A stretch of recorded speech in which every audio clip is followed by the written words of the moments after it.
તો એના પૈસા અલગથી સરકારમાંથી આવે છે. આ તો ગામની બોર્ડરની અંદર શું હોય? સ્મશાન હોય, સ્કૂલ હોય, દવાખાનું હોય, પાણીની ટાંકી હોય, ગટર હોય, કેમેરા હોય, સીસીટીવી, ક્યાંક નદી આવતી હોય તો પૂર સંરક્ષણ દિવાલ આવતી હોય, પાણી ભરાય ને એટલા માટે ઈ ગામની અંદર આવતી હોય, આંગણવાડી ગામની અંદર આવતી હોય, પંચાયતનું મકાન ગામની અંદર આવતું હોય.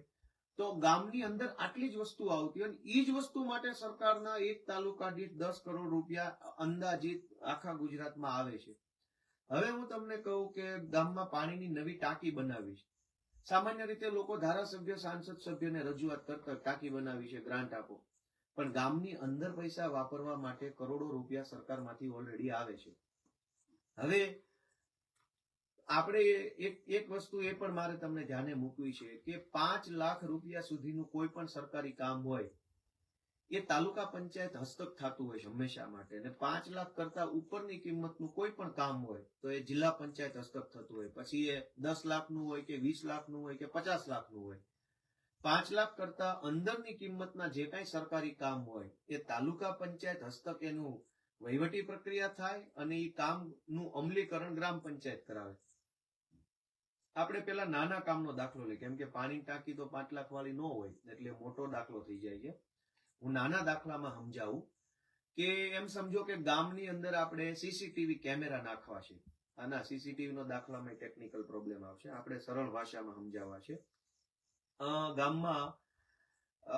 ગામના સ્મશાન ફરતે દિવાલ કરવી છે.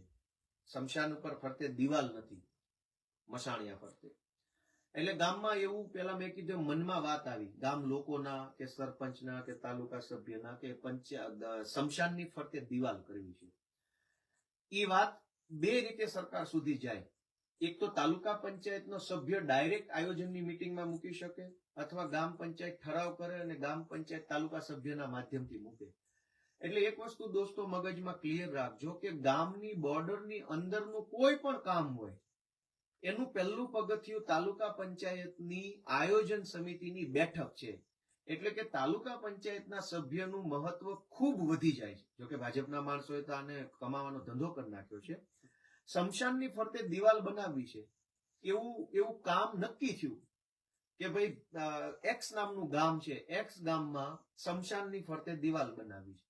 હવે આ કામ તાલુકા આયોજન કમિટીની મીટિંગની અંદર પહેલી વખત રજૂ થયું હોય. ડિસેમ્બરમાં અથવા જાન્યુઆરીમાં એક જ વખત એની મીટિંગ થાય આખા વર્ષમાં.